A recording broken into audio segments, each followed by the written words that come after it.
El siguiente mensaje, por el pastor Carlos Contreras, es una producción de la Iglesia Gracia Soberana de Ciudad Juárez. El corazón de Dios en su ley. Vamos a empezar el día de hoy con algo un poquito diferente de lo que habíamos estado viendo.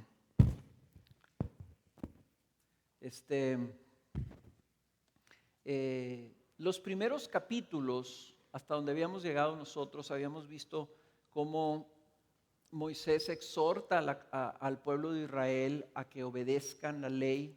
Les dice por qué, porque para que te vaya bien, Dios te va a prosperar. Vimos aquí las bendiciones y las maldiciones de obedecer la ley. Y vimos algo de la ley, vimos los 10 mandamientos, aunque no los cubrimos todos, pero sí cubrimos 9. A partir del versículo 12 hasta el 27, 26 más o menos, Moisés se mete a toda una serie de ordenanzas, de ordenamientos, que es donde batallamos los cristianos a veces en encontrarle el sentido a esos ordenamientos. Y ahorita vamos a ver que hay tres tipos de ordenanzas en la ley.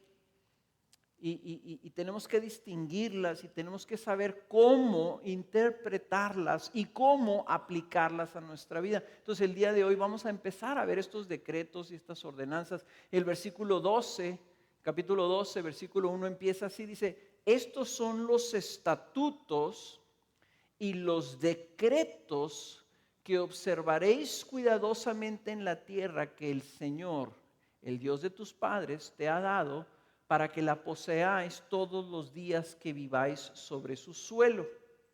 Y noten que dice, son los estatutos y los decretos. Está mencionando dos cosas diferentes. Está hablando de está usando dos palabras diferentes.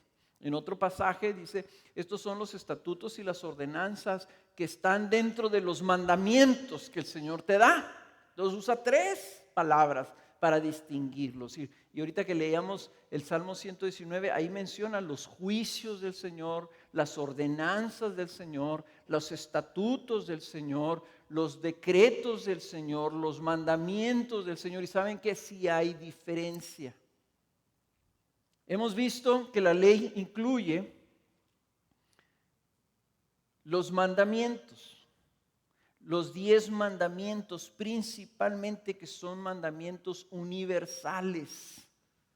¿Por qué? Porque se derivan de los dos grandes mandatos que tiene el hombre. Número 1, amarás al Señor tu Dios. Ese es un mandamiento universal para todo el pueblo de Dios. Se aplica a los judíos, se aplica a los cristianos, se aplica a la iglesia, se aplica a Israel, se aplica siempre y para siempre será ese mandamiento: amarás al Señor tu Dios con todo tu corazón, con toda tu mente y con todas tus fuerzas. El segundo mandamiento, dice Jesús, es similar, es un mandamiento de amor, dice: amarás a tu prójimo como a ti mismo. Y también es un mandamiento universal, se aplica a Israel, se aplica a la iglesia, se aplica mientras haya prójimo. Vamos a tener que amarnos unos a otros. Y de ahí, dice, se deriva la ley y los profetas. Todo lo que Dios manda, de alguna manera, tiene un origen en esos dos mandamientos universales. Así que si Dios dice, honrarás el nombre del Señor y no lo tomarás en vano, es parte del mandamiento de amar a Dios. Hay que amar su nombre y honrarlo con nuestras actitudes y con nuestras palabras. Así que si dice el Señor, no robarás, eso tiene que ver con el amor al prójimo y la consideración que le debemos al prójimo, así como la codicia, etc. Entonces, esos son los mandamientos que son universales y se aplican de manera fundamental a nosotros. Nadie tiene problema sobre cómo aplicar el mandamiento no matarás. Nadie se pregunta, bueno, ¿fue eso que se lo dio nomás a Israel o nos lo dio a nosotros también? O sea, esos son los mandamientos y está claro. Pero luego, en segunda instancia, y aquí lo vamos a ver en el capítulo 12, hay toda una serie de ordenamientos que la palabra que se usa ahí son estatutos, aunque su traducción puede ser diferente, puede ser ordenanzas, puede decir estatutos, puede decir otras cosas. Dice que tiene que ver con el culto de Dios y los diferentes ritos y reglas que el pueblo debía seguir para rendirle culto a Dios. Tienen que ver con los sacerdotes, tienen que ver con los horarios, tienen que ver con los lugares, tienen que ver con los procedimientos, tienen que ver con los animales, tienen que ver con toda una serie de cosas sobre cómo Dios dice que quiere que le adoremos. ¿Okay? Ahora, el Nuevo Testamento nos enseña que estas cosas son cosas pasadas. Que al venir Cristo Jesús, todos esos estatutos son parte de un testamento antiguo, de un pacto antiguo, y que Jesús vino a mostrarnos una mejor manera o la manera perfecta como servir y adorar al Señor. Y la tercera instancia de la ley es que también incluye una serie de ordenanzas que son juicios. Aquí dice decretos, también puede decir su Biblia juicios, que son cuestiones de carácter civil y moral. ¿Verdad? Donde dice que no te cases, por ejemplo, con tu sobrina, o no te cases con el esposo, con la viuda de tu papá, o cosas así. ¿Verdad? ¿Qué debes hacer cuando tu vecino se encuentra tu burro? O qué debes hacer, ¿verdad?, con los linderos de tu casa, etcétera, etcétera. Hay ordenamientos tan sencillos como cuando construyas tu casa, ponle un pretil al techo, una barda arriba del techo, dice, para que si tu vecino se llega a subir a tu techo, no se caiga y se rompa la cabeza. ¿Qué son esos? Son decretos, son juicios sabios que tienen una aplicación para Israel como nación. Ellos no tenían una ley. No había un código penal o un código civil como lo tenemos nosotros. Entonces Dios se los tuvo que dar. Y de manera particular tienen aplicación a Israel como nación. Pero lo que vamos a ver nosotros es que los mandamientos, los estatutos y los decretos o juicios, todos son leyes u ordenanzas que salieron de la boca de Dios y tienen la intención de revelarnos el propósito de Dios. Y lo que a veces hacemos los cristianos es que desechamos la ley, decimos esto ya es pasado, esto ya no sirve, esto ya no se aplica y no tengo por qué atenderlo. Pero vemos nosotros, al estar viendo el Salmo 119, nos damos cuenta que la ley es algo muy precioso. ¿Por qué? Porque fue hablada por nuestro Dios. Y el mismo Dios que estableció el nuevo pacto en Cristo Jesús es el mismo Dios que estableció el pacto antiguo de Moisés. Es el mismo Dios. Y ese Dios no ha cambiado. Lo que cambió fueron las ordenanzas que Él dio. Pero sus ordenanzas antiguas nos dicen algo acerca de su corazón. Entonces, ¿cambió la ley? No, pero ha cambiado la realidad del pueblo de Dios. La realidad cambia y eso modifica entonces el pacto. Número uno, ¿cuáles son esas dos realidades? Son dos. La primera de ellas, ¿cuál es?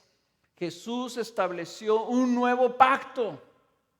Entonces ya hay un nuevo pacto en su sangre y ese pacto, dice la Biblia, sustituye al pacto de Moisés. Entonces hay una realidad en el Nuevo Testamento, sí hay una realidad que ya estamos bajo un nuevo pacto, no estamos bajo ese pacto de Moisés. Y eso cambia la cosa. Dice Hebreos 7:18. Porque ciertamente queda anulado el mandamiento anterior, no los mandamientos, el mandamiento anterior por ser débil e inútil. Pues la ley nada hizo perfecto y se introduce una mejor esperanza mediante la cual nos acercamos a Dios. Noten esto, ya el Señor dijo, hay una mejor manera para acercarse a Dios. Ya no necesitas traer un borreguito para que aquí lo sacrifiquemos y lo quememos para que te puedas acercar a Dios. Ya hay una mejor manera. Cambió el mandamiento, quedó anulado los mandamientos que tienen que ver con esos estatutos sobre cómo te vas a acercar a Dios. Ahora nos acercamos a Dios por medio de Jesús. Eso es lo que afecta nuestra manera de interpretar. Estamos bajo el nuevo pacto. Somos parte del pueblo de Dios ya no por la circuncisión de nuestra carne, sino por la circuncisión de nuestro corazón. Ya no nos acercamos a Dios por medio de holocaustos de animales, sino por el sacrificio de Jesús. Esa es la primera realidad que afecta nuestra interpretación de la ley. La segunda realidad es esta, que el nuevo pacto incluye que se nos da ahora el Espíritu Santo. De tal forma que entonces la justicia que Dios demanda de nosotros ya no es en base al temor que nosotros la aplicamos a nuestra vida o la practicamos, sino que ahora es por medio de la presencia del Espíritu Santo en nosotros que nos estimula, nos mueve, nos motiva a obedecer la ley de Dios, pero ahora por amor, ahora por respuesta al Señor. En otras palabras, Él hizo ya algo en nosotros que nos cambió nuestro corazón. Y dice Ezequiel 11:19, hablando de ese nuevo pacto, dice, y yo les daré un solo corazón y pondré un espíritu nuevo dentro de ellos y quitaré de su carne el corazón de piedra y les daré un corazón de carne para que anden en mis estatutos, guarden mis ordenanzas y los cumplan. Entonces serán mi pueblo y yo seré su Dios.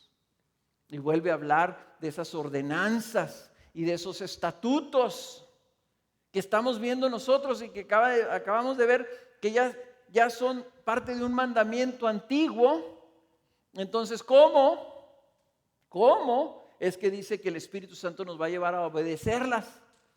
Pues lo que está hablando es que nos va a llevar a obedecer lo que estaba detrás de esos estatutos, detrás de esas ordenanzas. Ahora el creyente obedece porque es movido por el Espíritu, no porque la ley diga que si no obedeces vas a ser apedreado. Hay una diferencia muy grande, ¿verdad? Ya no es una motivación de temor, sino una motivación de amor. Y puesto que tenemos el Espíritu Santo, esa realidad entonces modifica la ley porque la perfecciona. Entonces cuando viene Jesús, Jesús no viene a quitar la ley, sino viene a perfeccionar y a cumplirla. Entonces, ¿cómo es que el Señor dice, por ejemplo, en Mateo 5, dice, habéis oído que se dijo, no cometerás adulterio? ¿Dónde dice eso? Pues en Deuteronomio y en Éxodo son parte de los 10 mandamientos. No cometerás adulterio. ¿Has oído que se dice eso? Sí, ¿dónde? En la ley. Dice, pero yo os digo, dice Jesús, que todo el que mire a una mujer para codiciarla ya cometió adulterio con ella en su corazón. Entonces Jesús está poniendo una nueva ley. No, nos está diciendo lo que Dios quiere. ¿Qué quiere Dios? Dios quiere una fidelidad total. Entonces la ley, aún la ley antigua, estaba limitada. Porque la única limitación que tenía era, no cometas adulterio, porque si tú cometes adulterio, ¿cuál era la pena en el Antiguo Testamento? Muerte. Dice, a los que se agarren en adulterio, los dos van a morir a pedradas. Entonces no cometían adulterio. No cometían adulterio porque no querían que los apedrearan. Pero en su corazón seguían codiciando la mujer de su prójimo.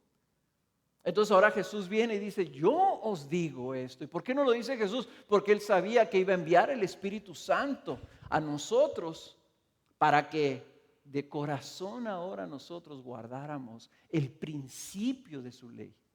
No solamente Dios no quiere que cometamos adulterio, Dios no quiere que codiciemos. Que dentro de nosotros hay esa codicia que nos lleva a desear el esposo o la esposa de otra persona.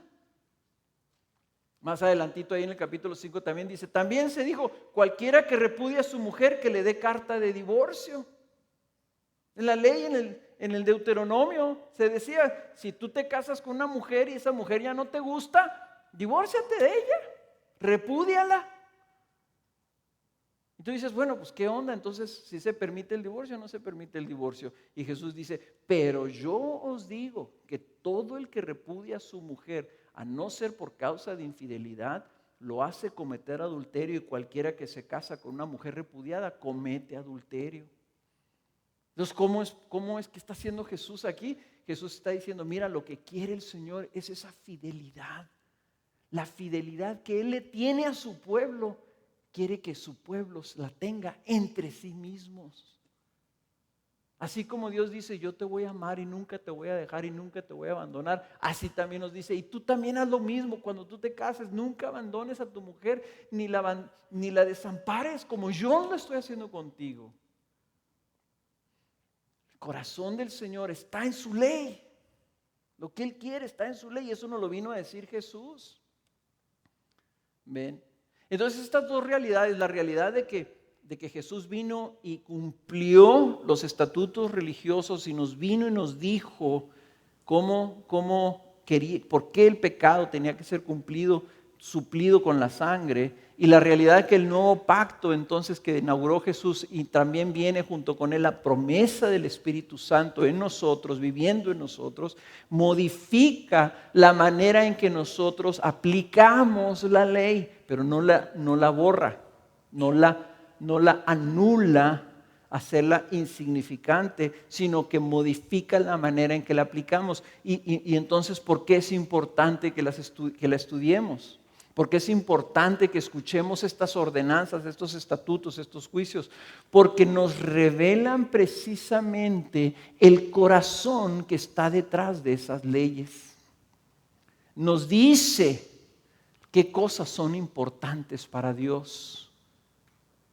Puede ser que no estemos obligados a ofrecer un sacrificio de un animalito, pero sí debemos saber que esos sacrificios apuntaban a Jesús, y que esos sacrificios y el sacrificio de Jesús nos dice que el pecado es una cosa muy seria y muy grave, que se paga con sangre. Nosotros tenemos que saber esas cosas y la ley nos las revela. Entonces, estamos en la serie, se llama La gracia de la ley. Entonces tenemos que darnos cuenta, hay una gracia en la ley, porque al estudiarla, aunque esa es una palabra que fue hablada en el pasado, aunque era para otra realidad, aunque era para otro pacto, esa ley nos bendice y nos ayuda, porque es el mismo Dios el que habló esa ley, como el Dios que nos dijo que nosotros ahora somos libres en Cristo Jesús. Es el mismo Dios. Entonces, estudiando esas palabras, nos va a revelar y nos va a llevar a conocer a nuestro Dios. ¿Ok? Esa es la introducción. Vamos a ver, lo bueno es que nomás vamos a ver 2 puntos el día de hoy. Y el primer punto de este mensaje es la gracia en los estatutos de Dios sobre su culto. La gracia en los estatutos de Dios sobre su culto. Y vamos a leer a partir del versículo 8. ¿Por qué estamos estudiando sobre cómo quiere Dios que los judíos y Israel le adoren? ¿Por qué estas cosas? Bueno, lo vamos a ver porque hay una gracia en esos estatutos que tienen que ver sobre cómo se le rendía culto a Dios. Dice el versículo 8, 12:8. De ninguna manera haréis lo que hacemos aquí hoy. Está hablando Moisés, todavía están en el desierto. Dice, de ninguna manera haréis lo que hacemos aquí hoy, que cada cual hace lo que le parece bien a sus propios ojos, porque todavía no habéis llegado al lugar de reposo y a la heredad que el Señor vuestro Dios os da. Cuando crucéis el Jordán y habitéis en la tierra que el Señor vuestro Dios os da en heredad, y Él os dé descanso de todos vuestros enemigos alrededor de vosotros para que habitéis seguros, entonces sucederá que al lugar que el Señor vuestro Dios escoja para morada de su nombre, allí traeréis todo lo que yo os mando. Vuestros holocaustos y vuestros sacrificios, vuestros diezmos y la ofrenda alzada de vuestra mano y todo lo más selecto de vuestras ofrendas votivas que habéis prometido al Señor. Y os alegraréis en presencia del Señor vuestro Dios, vosotros, vuestros hijos y vuestras hijas, vuestros siervos y vuestras siervas, y el levita que vive dentro de vuestras puertas, ya que no tiene parte ni heredad entre vosotros. Cuídate de no ofrecer tus holocaustos en cualquier lugar que veas, sino en el lugar que el Señor escoja, en una de tus tribus. Allí ofrecerás tus holocaustos y allí harás todo lo que yo te mando. Es una de las cosas que tenemos que recordar, es que cuando está escribiendo esto Moisés todavía no existía Jerusalén, no existía. No había ciudades, eran territorios cananeos donde ellos iban a entrar. Entonces ahorita todo el mundo hace lo que mejor le parece. Y dice el Señor, eso no es aceptable. Yo no acepto que cada quien me adore y se acerque a mí según a él mejor le parezca. Los estatutos tenían una intención: limitar y definir la religiosidad del pueblo. Fíjense bien, el Señor dio estatutos súper específicos de cómo debía ser el acercamiento hacia su presencia, cómo debía ser redimido el pecado, cómo debía el Señor ser alabado, cómo debía el Señor ser honrado. Y en cierto lugar nomás, no en cualquier lugar. Estableció un orden, estableció sacerdotes, estableció un culto, estableció una regla, estableció todas estas cosas para que se hiciera conforme lo que Él diseñaba. Entonces, Dios es el que define la manera en que es adorado. Fíjense bien esto. Este es el principio detrás de esos estatutos.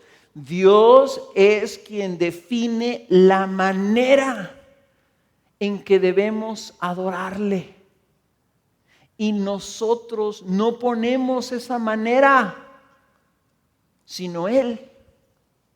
Y eso tiene una aplicación muy importante para nuestras vidas. Jesús lo refuerza esto cuando le dice a la mujer samaritana. ¿Se acuerdan ustedes de la mujer samaritana? Que sale, que está ella ahí alegando con él, y no, pues que tú quién eres, si eres profeta, y no, pues sí, tú tienes 5 maridos y ahorita con el que vives no es tu marido, etcétera, etcétera. Entonces ya cuando la mujer ve que dice, no, pues este cuate sí sabe, le dice, oye, ¿y en dónde debemos adorar? Porque ustedes dicen que Jerusalén y nosotros decimos que en este monte. ¿Cuál es el bueno? ¿Qué le dice Jesús? Dice en Juan 4:23, dice, la hora viene y ahora es cuando los verdaderos adoradores adorarán al Padre en espíritu y en verdad, porque ciertamente a los tales el Padre busca que le adoren. Dios es espíritu y los que le adoran deben adorarle en espíritu y en verdad. O sea, Jesús lo que está haciendo aquí, le está definiendo la ley. Noten que Jesús no dijo, debe ser en Jerusalén. Dijo, no, esto es lo que Dios quiere.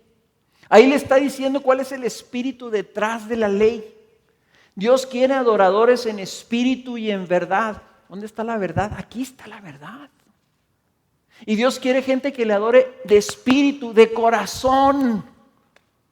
Porque algo que es motivado por el Espíritu Santo en ellos y conforme a la verdad revelada, no conforme a sus antojos o sus preferencias. Esos son los adoradores que anda buscando el Señor. La Biblia también nos dice que nosotros debemos de venir ante Él en fe.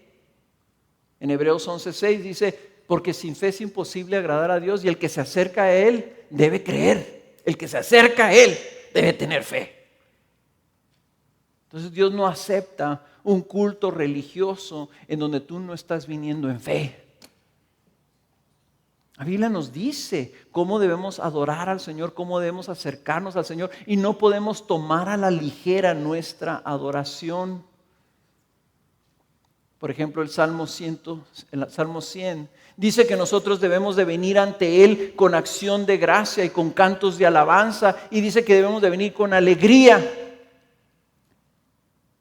Entonces, ¿cómo verá el Señor que tú vengas los domingos sin ganas, sin deseos, por obligación, porque te traen tus papás o tu esposa? ¿Cómo ve eso? No vienes en fe, no vienes en acción de gracia, no vienes en alegría, no vienes en espíritu y en verdad. Entonces, ¿qué estás haciendo? ¿Ven cómo la ley tiene una aplicación? El Señor lo que quiere es decir, mira, yo te voy a decir lo que yo quiero. Está así como cuando en el día del cumpleaños de tu esposa preparas todo un evento, ¿verdad? Y todo el evento va totalmente contrario a lo que tu esposa desea. Y te preparas tú y haces todo un show. Y tu esposa te dice, mira, ¿sabes qué? Esto no era lo que yo deseaba. Yo deseaba un día de descanso, no una fiestonona donde yo te iba a tener que estar cocinando todo el día, en donde ibas a invitar a todos tus amigos, de los cuales todos me caen gordos a mí, y luego te ibas a quedar dormido y yo iba a tener que lavar todos los trastes. Eso no es una celebración para mí.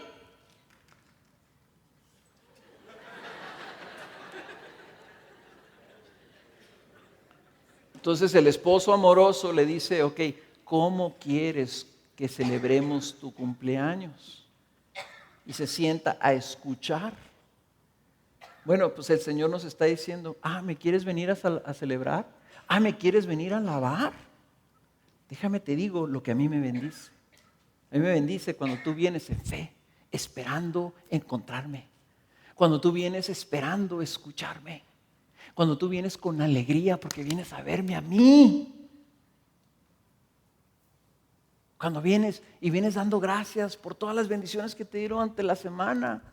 No, Señor, pues no me diste nada, pues estás ciego. Si piensas que no te di nada, estás ciego. Si llegaste a la próxima semana, ya recibiste la gracia de que no fuiste fulminado. No te desintegró el Señor por tu pecado. Ya deberías ser el más gozoso. Nomás por eso. Porque llegaste el próximo domingo. Ya es ganancia para muchos de nosotros. Entonces nosotros no somos los que definimos. Él es el que define. Ahora déjame preguntarte si tú estás en esta iglesia porque esa es tu preferencia. O si viniste y eres parte de esta iglesia porque te gustó más aquí que en el otro lado donde estabas. Y ni siquiera te tomaste la atención y el cuidado de preguntarle al Señor, Señor, ¿en dónde quieres que te adore?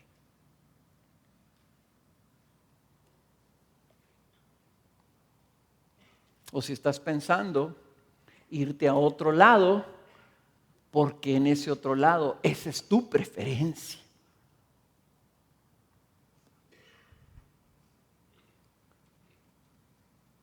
¿Quién es el que define? Ese es el Señor. Y si tú estás en esta iglesia o te vas a ir a otra iglesia, que sea que estés aquí o que vas allá, porque tu Señor te dice, ¿sabes qué?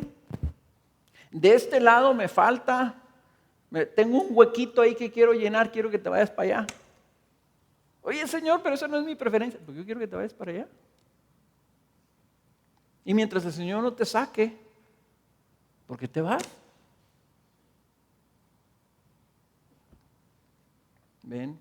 Por eso algunas personas se rascan la cabeza y sienten como que nosotros somos muy, muy malos, ¿verdad? Cuando vienen y dicen, no, pues yo venía a aquella otra iglesia. ¿Y luego qué estás haciendo aquí? No, pues es que me gustó más aquí. Pues sabes que no está bien eso. Regresa a tu iglesia. Porque si tú vienes porque te gustó aquí, en lugar de porque el Señor te trajo aquí, entonces eso no está bien. No estás honrando al Señor. Hermanos, el principio aquí es que es el Señor el que define cómo va a ser adorado por ti. Y si aquí tú dices, es que a mí me gusta que la alabanza esté más movida, o otros, es que a mí me gusta que la alabanza no esté tan movida.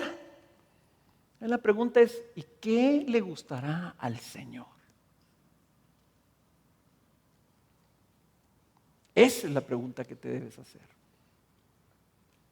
¿Qué le gustará al Señor?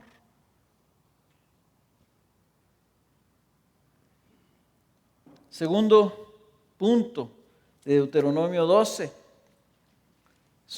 decía el Señor, no quiero que te vayas a los lugares que tú quieras, quiero que me traigas, se fijaron ustedes, dice, tus sacrificios, tus ofrendas votivas, todo lo que tú traigas ahí lo vas a traer a donde yo te diga que lo traigas. Sus sacrificios y tus holocaustos. ¿Por qué el Señor estableció estos holocaustos y estos sacrificios? Ya lo vimos cuando habló Abelardo sobre el libro de Levítico. Los sacrificios nos muestran la santidad de Dios y la gravedad de nuestro pecado. Dice Deuteronomio 12:27, y ofrecerás tus holocaustos, la carne y la sangre sobre el altar del Señor tu Dios, y la sangre de tus sacrificios será derramada sobre el altar del Señor tu Dios, y podrás comer la carne. No más así porque sí. No, estos holocaustos, dice el libro de Hebreos, ¿verdad? Nos enseñan que el pecado se paga con muerte y sin sangre no hay perdón de pecado. ¿Sabes qué? Dios no te está dispensando el pecado. Cuando tú vienes a pedirle perdón a Dios, no es que Dios te diga, bueno, ándale pues, te dispenso. Así, no me acuerdo quién decía eso, pues creo que los papás, ¿verdad? Cuando los papás dicen, no, pues sí te dispenso, ¿verdad? Se sabe esa palabra, ya no la he oído tanto últimamente. Te has dispensado. No es eso. Es que hay un perdón cuando hay un pago. Y lo único que el Señor acepta como pago es la sangre. Por eso Jesús tuvo que morir. Porque sin derramamiento de sangre no hay perdón de pecado. ¿Por qué el Señor estableció todas estas cosas de la sangre y los corderos y los cabritos y las palomas? Todo apuntaba, todo estaba señalando lo que iba a venir a hacer Jesús. Eran sacrificios de animales que limpiaban los pecados, pero no el pecado. Limpiaban los actos, pero no tenían poder para cambiar los corazones. Entonces el Señor, puesto que todavía no era el tiempo de Jesús, tuvo que establecer sacrificios de animales para que la gente se pudiera acercar a Él en su santidad. Pero tienen un propósito. Van apuntando y señalan a Jesús y nos dicen a nosotros ahorita, ¿sabes qué? Me acuerdo mucho esa frase que usó Abelardo cuando habló de Levítico. Decía, imagínense ustedes, para el judío, él estaba viendo continuamente, día y noche, los sacrificios de animales. Sangre y sangre y sangre. Yo creo que para cualquier observador, si venía alguien de fuera y veían los sacrificios y les preguntaba, oye, ¿por qué tanto sacrificio? ¿Por qué hacen sacrificios? Le dirían, no, pues es que es para pagar el pecado. ¿Qué diría el observador? Pues entonces, ¿qué pecadores son? Exactamente. Exactamente. Para un judío que vio eso todo el día, sangre, sangre, sangre, sangre, y que después viniera Jesús y decía, yo soy el Cordero de Dios, yo quito el pecado del mundo, yo voy a dar mi sangre una sola vez. Y no más después que eso será requerido sacrificio. Y que viera la diferencia, notaría y diría, con razón, qué buena onda, qué poderosa es la sangre de Jesús. Ahora, diciendo eso, ¿por qué tanto énfasis en esta sangre? Dice, vas a comerte la carne, pero dice Deuteronomio 12:23, solo cuida de no comer la sangre, porque la sangre es la vida, y no comerás la vida con la carne, no la comerás. La derramarás como agua sobre la tierra, no la comerás, para que te vaya bien a ti y a tus hijos después de ti, porque estarás haciendo lo que es justo delante del Señor. Entonces tú puedes decir, bueno, pero ¿eso qué tiene? ¿Eso es del culto o es alimenticio? ¿Es regla alimenticia, lo cual nosotros estamos en el Nuevo Testamento y ya no se aplica a nosotros? Tenemos que aprender a discernir la ley. Tenemos que aprender qué está detrás de esto. La razón que da el Señor, no te comas la sangre, ¿por qué? Dice, porque ahí está la vida. ¿Y quién es el dueño de la vida? Es el Señor. Y tenía que cuidar el Señor que no hiciera cortocircuito en el cerebro de los judíos, que se derramaba la sangre como una cosa muy sagrada y muy solemne sobre el propiciatorio para pagar el pecado. Era valiosísima. Imagínense ustedes un platoncito de sangre que entraba el sacerdote con ese platón y lo derramaba sobre el propiciatorio. Y todo el mundo veía al sacerdote con ese platón. Y ahí llevaba la sangre y la esperanza del pueblo estaba en esa sangre. Imagínense ustedes nomás de haber visto eso y luego irse a la casa y comerse ahí un platillo con sangre guisada. O sea, no checa. No checa. O sea, si esto es tan importante, ¿cómo te lo vas a echar ahí un taco de morcilla? El Señor dice, no, la sangre no te la comas. Ahí está la vida. Por eso les estoy pidiendo los holocaustos. Porque hay una cosa bien grave en ustedes que se llama pecado. Y ese pecado se borra con sangre. Entonces la sangre es el recurso. Ahí está la vida. O sea que si te quitan la sangre, ¿te mueres? Sí.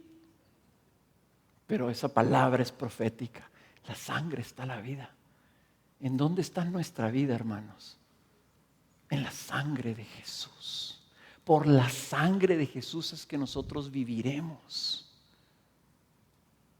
En esa preciosa sangre que fue derramada en tierra es que nosotros tenemos esperanza. Por su sangre hemos sido justificados. Entonces el Señor dice, es tan preciosa la sangre de mi Hijo, la sangre del sacrificio, que no quiero que la menosprecies y la uses como alimento. Y tan es así que en el Nuevo Testamento, cuando empezaron a ver toda esta situación de que los judíos, los primeros cristianos eran judíos, y luego después empezaron a convertir los gentiles que no eran judíos, eran griegos paganos, eran romanos y griegos y africanos y toda la cosa.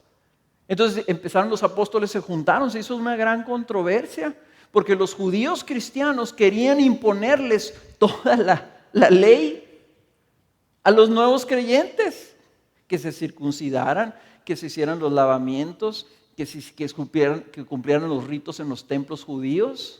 En otras palabras, ellos pensaron, ya eres creyente, te tienes que hacer judío. Entonces hizo toda una controversia, se juntaron todos los apóstoles, todos los obispos en Roma y se hizo el primer concilio. Y entonces ahí concluyeron esto. Y dijeron,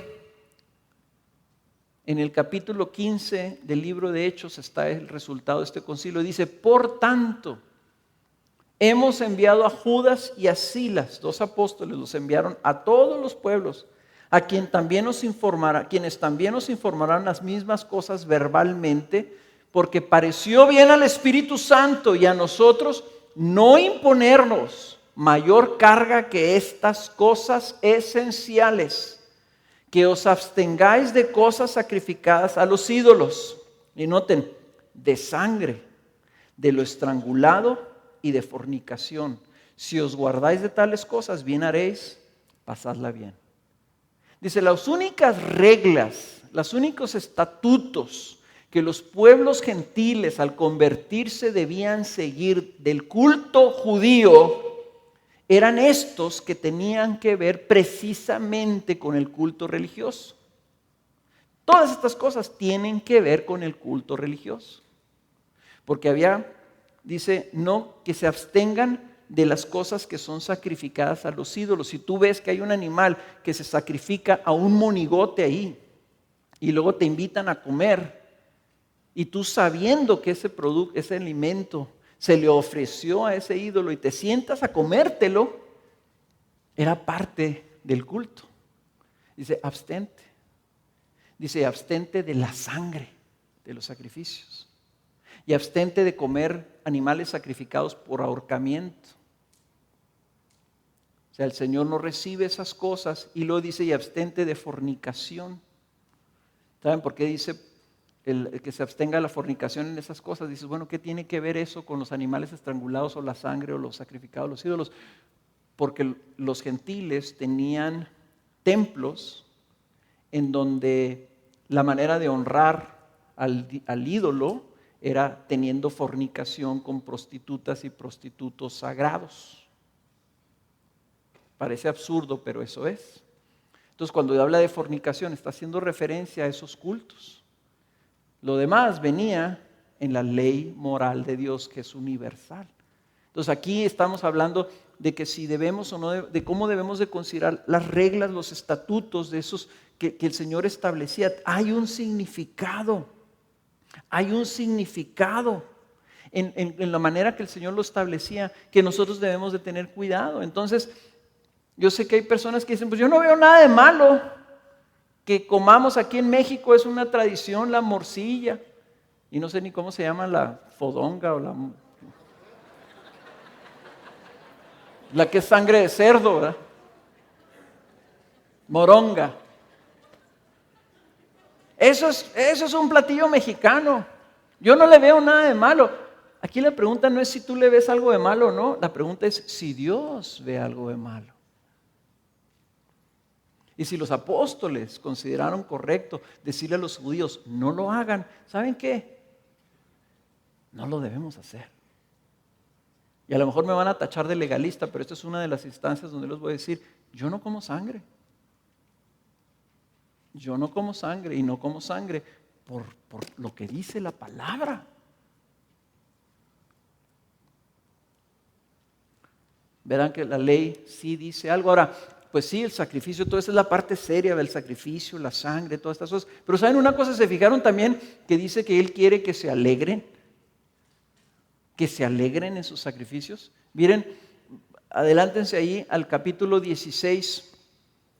Lo vimos ahorita en el 12.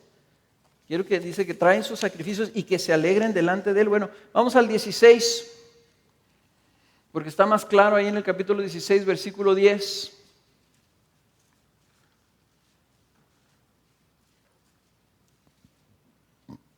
Dice, entonces celebrarás la fiesta de las semanas al Señor tu Dios con el tributo de una ofrenda voluntaria de tu mano, la cual darás según el Señor tu Dios te haya bendecido. Y te alegrarás delante del Señor tu Dios, tú, tu hijo, tu hija, tu siervo, tu sierva, el levita que habita en tus ciudades, y el forastero y el huérfano y la viuda que están en medio de ti, en el lugar donde el Señor tu Dios escoja para poner allí su nombre.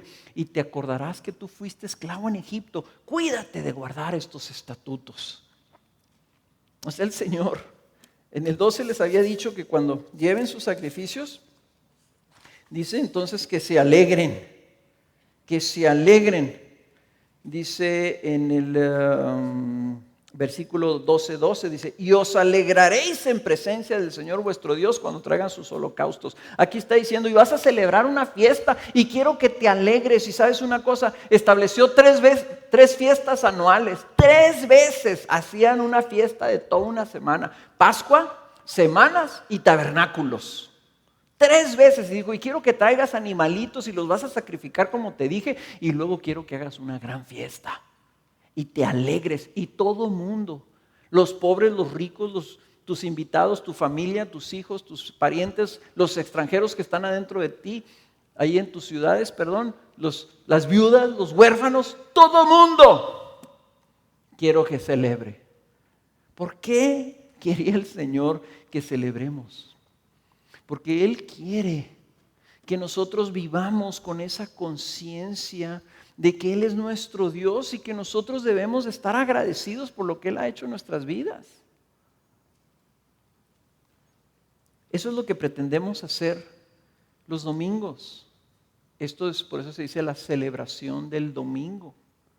Estamos celebrando a nuestro Dios. Fíjense cómo el Señor estaba con todas estas leyes y estos estatutos, estaba formando en ellos un corazón que continuamente lo estaban siendo obligados a pensar en su Dios. Y las celebraciones, eso tenían como propósito. Que siempre estuvieran pensando en la fiesta y vamos a celebrar al Señor por esto y ahora sigue esta otra celebración y ahora vamos a hacer esto otro y vamos a celebrar. Estamos pensando en Dios y estamos pensando en Él con alegría. Porque el Señor quiere que nuestra adoración sea de corazón, no por obligación. Quiere que nos alegremos. Ahora, ¿cómo honras a Dios tú?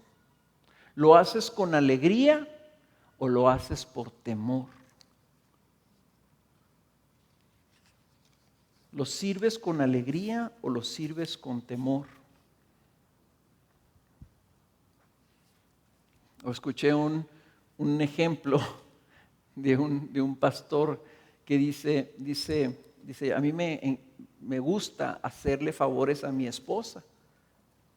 Dice, pero hay una diferencia. Dice, si mi esposa me dice, oye, te encargo, por favor, voy a estar ocupada con los niños, los voy a llevar al doctor y voy a estar allá 3-4 horas. Cuando tú llegues, ¿me puedes hacer el favor de recoger la sala y limpiar ahí la cocina para que cuando yo llegue, que ya esté recogido? Entonces dice, imagínense que yo llego a mi casa y veo todo el tiradero y entonces sé que mi esposa, hijo, va a llegar ahorita dentro de 2-3 horas. Digo, tengo una opción de pensar por qué voy a recoger. ¿Por qué le voy a hacer ese favor? Si yo lo recojo, porque digo, no, más vale que me ponga y lo recoja ahorita, porque si no, va a venir mi esposa y me va a poner un gorro y se va a enojar y va a decir, ay, siempre que te encargo cosas, nunca lo haces. Y entonces dice, no quiero broncas con mi señora, y le pones y recoges porque no quieres broncas. O lo haces como una gran oportunidad de decir, mi esposa me pidió esto, tengo la oportunidad de bendecirla. Y lo haces con alegría. O sea, tu esposa va a notar la diferencia si tú lo haces por alegría o lo haces por temor. Y el Señor también nota la diferencia. ¿Por qué lo alabas? ¿Por qué lo celebras? ¿Lo puedes hacer por alegría o lo puedes hacer por religiosidad? O lo puedes hacer para que te vean que lo estás haciendo. El Señor dice, no, yo quiero que celebres, yo quiero que verdaderamente te alegres. Quiere decir que el Señor el día de hoy estuvo viendo los corazones. Te vio y se fijó si estabas alegre o si no lo estabas.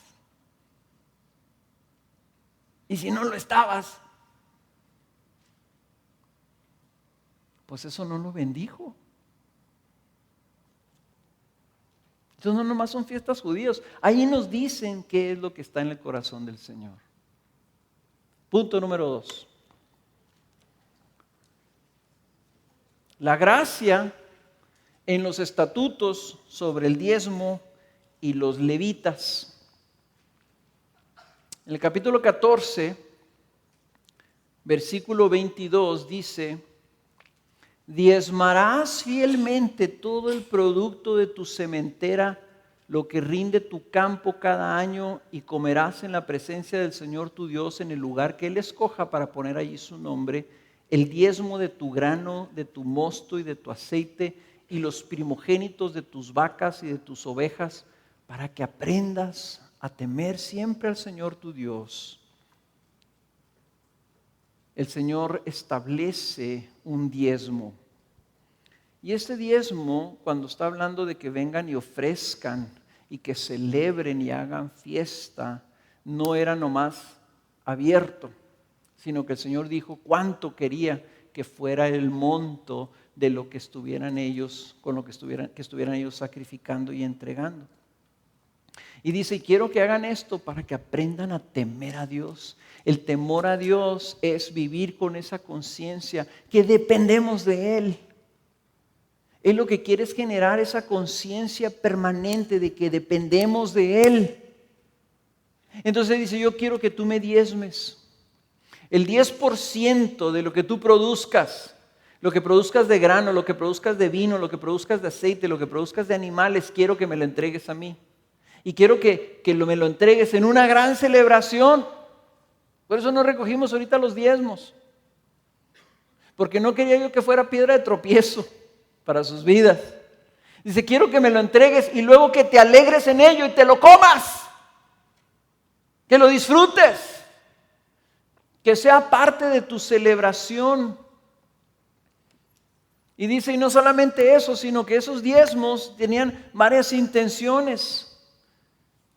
En el libro de Números, en el capítulo 18, dice, he aquí que yo he dado a los hijos de Leví, o sea, a los sacerdotes, todos los diezmos en Israel por heredad, a cambio de su ministerio en el cual sirven el ministerio de la tienda de reunión.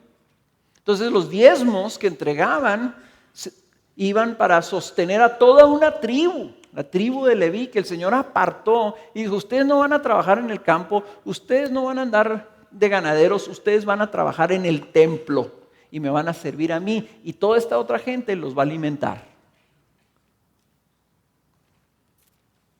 Pero también dice que todos esos otros diezmos que se recogían debían de ser para celebrar al Señor sus fiestas. O sea, eran las primicias que se les llamaban. Y se entregaban al Señor en las fiestas. Y eran algo que se consagraba al Señor. El capítulo 15 menciona esto de las cosas consagradas. Por ejemplo, si empezaban a tener vacas, entonces tenían sus vacas, ¿verdad? Empezaban a tener becerritos, entonces contaban un becerrito, 2 becerritos, 3 becerritos, así, El 10º era el Señor. Y luego ya 11, 12, 13, el 20º era el Señor. O sea, así debían de hacer.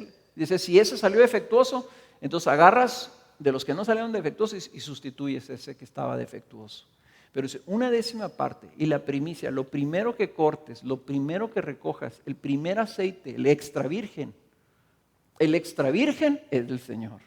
El aceite de oliva ya que es extra virgen y extra virgen. O sea, el primeritito es el extra virgen. Ese es el del Señor. Y el vino, es el primero que produzcas, ese es el del Señor. Y todo eso se consagraba al Señor y se llevaba y servía en esas fiestas para celebrar. Y de ahí también tomaban los levitas una parte. Pero también dice que cada tercer año, el diezmo, cada tercer año se recogía un diezmo especial para los levitas y para los pobres, los huérfanos y las viudas. Algunos estudiosos dicen que el pueblo de Israel diezmaba aproximadamente el 23% de todo lo que producía. Otros dicen que nomás era el 10%, etcétera, porque hay tantos diezmos y tantas ofrendas y tantas cosas que unos estudiosos se pusieron, es que había 2 diezmos de 10% y luego cada 3 años un diezmo que daba el 3%, entonces es el 23% aproximado. ¿Quién sabe? Yo no le entiendo bien tantas, no soy tan experto en la tradición judía para saber cuánto realmente terminaban diezmando. Pero lo que sí sé es que el corazón del Señor era que su pueblo viviera con una conciencia de que todo lo que recibía de su mano. Y que cuando no se lo entregaban lo estaban robando. Y que por eso se cerraban los cielos y por eso no eran bendecidos, porque se habían alejado de Él, pensaban que su propia mano era lo que los prosperaba. Entonces decía el Señor que ese diezmo tenía que ser sin mancha, sin defecto, era algo consagrado al Señor. El 17:1 así dice, tienen que ser animales perfectos, o sea que el Señor quiere que le demos lo mejor, porque quiere que le demos de corazón, no las obras, no las limosnas, no lo que nos quede, sino lo mejor, porque es para Él. Dios debe recibir lo mejor. ¿Qué es lo que tú le das al Señor? ¿Le das lo primero? ¿Le das lo mejor? ¿O le das lo último? ¿Es eso Dios para ti, lo último en tu vida o lo primero en tu vida? Ahora notemos que Dios esperaba que los diezmos de su pueblo supieran la necesidad de su culto. Entonces, aquí para nosotros debemos de estar pensando, ¿verdad? A veces nosotros vemos los diezmos como una obligación y vemos la administración de la iglesia y decimos, no, pues oye, pero es que yo no estoy seguro de cómo administran la iglesia y por qué hacen esto y por qué hacen esto otro. Y como que nosotros queremos conservar el derecho de la administración de esos bienes. Y el Señor dice, yo me reservé gente que llamé para que me sirva y para que administre los diezmos de mi iglesia. Entonces, aquí tenemos nosotros que ver, ¿verdad?, que Dios tiene como principio. Él dice, yo los reservé para que me sirvan a mí. Y una de las cosas que les digo, hermanos, sí, los pastores son empleados de la iglesia. Nosotros tenemos un salario y estamos en una nómina. Y la iglesia paga un seguro social por nosotros, etc. Pero saben que nosotros no somos empleados de ustedes. Nosotros servimos al Señor. La iglesia no nos paga. Ustedes no nos pagan. Nos paga el Señor, porque lo estamos sirviendo a Él. Los diezmos son de Él. Y esos diezmos de los cuales nosotros recibimos un salario, vienen de su mano, no de la suya. Porque los diezmos no son suyos. Los diezmos no son suyos. Son del Señor. Entonces no pienses que lo que tú entregas de alguna manera es, no, pues si nosotros le estamos pagando. No, tú no estás pagando nada. Nada. Nada de lo que hay en esta iglesia lo has pagado, lo has puesto tú. Lo ha puesto el Señor con el dinero que Él se reserva y dice, esos diezmos son míos y lo vas a diezmar todo lo que yo te dé. Tú necesitas darme a mí una parte. Y se quedaron todos en total silencio.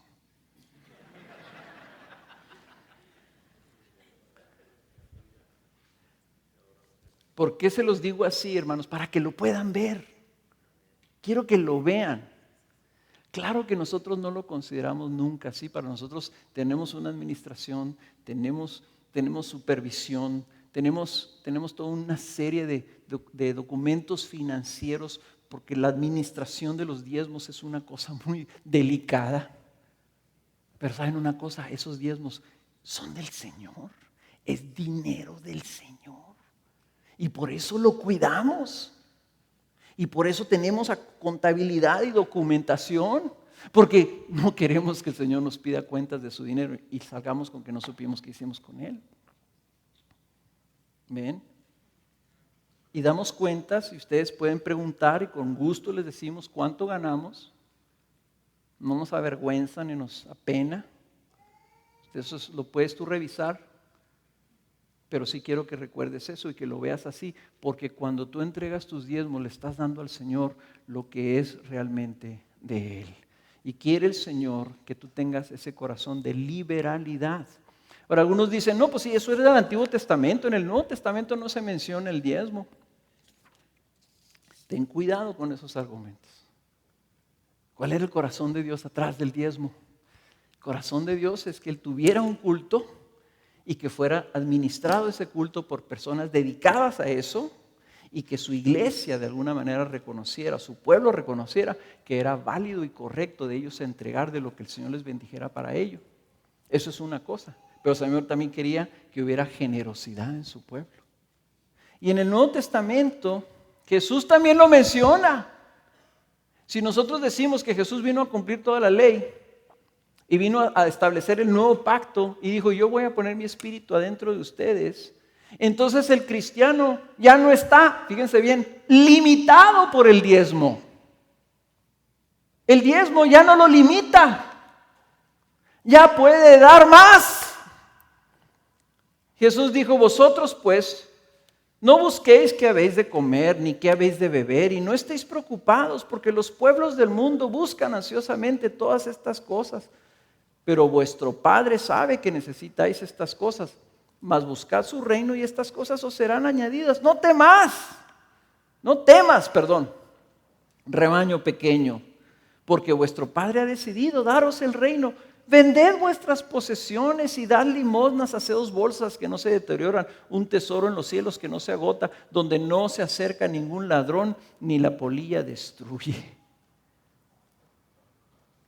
O sea, Jesús dice, mira, si tú me dices, ya no hay diezmo, perfecto. Vamos a aplicar la regla del Señor. Vende todo lo que tienes y dalo a la iglesia y confía en Jesús. Esa es la ley del Nuevo Testamento. Eso es lo que dijo Jesús que hiciéramos. Si no se aplica el diezmo, se aplica entonces la voluntad del Señor, que es que nosotros confiemos totalmente en Él y lo demos todo, que es lo que le pidió al joven rico Jesús. O sea, lo que quiere el Señor es liberalidad. Lo que quiere el Señor es generosidad.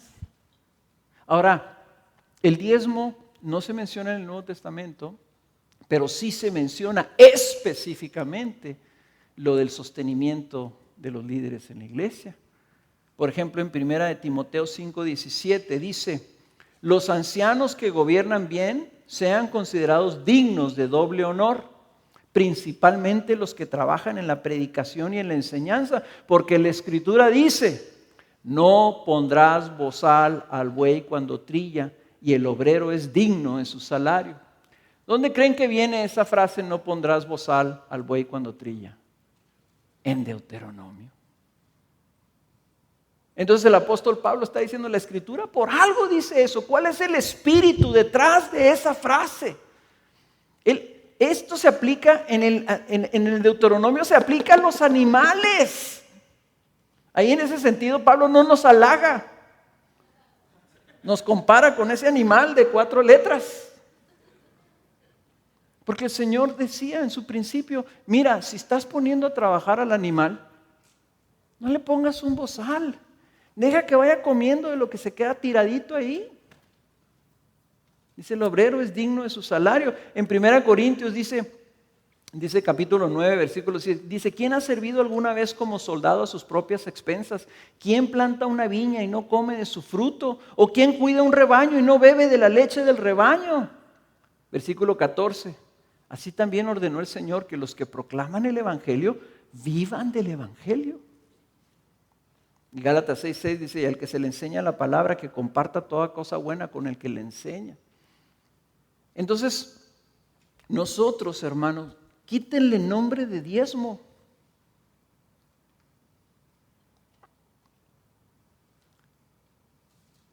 El Señor quiere que su iglesia sea sostenida.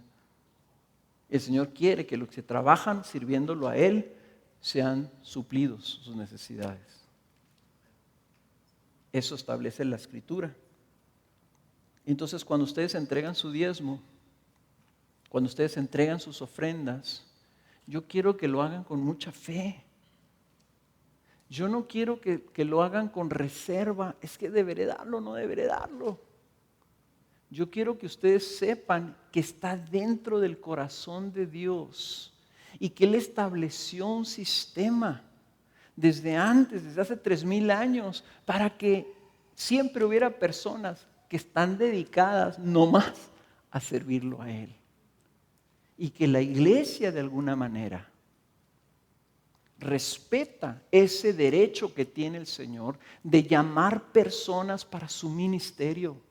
Y que la iglesia lo considere, dice, es el derecho de mi Señor. Si mi Señor dice, dale de comer a este animal, que trabaja ahí en mi labor, en mi cosecha, en mi rebaño, el pueblo lo reconoce no porque ese animal o ese individuo o esa persona que está trabajando ahí lo merezca, sino porque el Señor lo puso. ¿Me explico? Tu diezmo es algo que haces delante de Dios. Fíjate lo que está pasando cuando lo entregas. Estás honrando a Dios y lo debes hacer con alegría. Entonces le voy a pedir al equipo de alabanza que pase, hermanos. Queremos darle gracias a Dios por ustedes, por el nombre del equipo pastoral. La verdad de las cosas es que aún en los tiempos difíciles nunca hemos quebrado. Nunca no hemos podido pagar. A veces no podemos pagar completo. A veces tenemos que restringir muchas cosas. Pero gracias a Dios que hemos salido adelante durante 25 años. Pero sí quiero que tú, hermanos, quiero que tengas mucho cuidado en la conciencia que tengas al dar tu diezmo.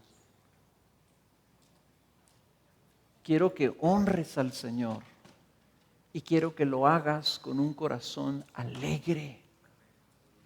Que sepas que esto lo hizo el Señor para que temieras a Dios. Que tú sepas que de esos diezmos el Señor toma ahí y nos paga a nosotros. ¿Sí? Pero el Señor así lo estableció, no nosotros. Que tú sepas que eso permite que entonces tú te puedas reunir aquí a celebrar al Señor, y por eso lo hizo. Entonces, es parte de tu alegrarte en el Señor. Esperamos haya sido de bendición.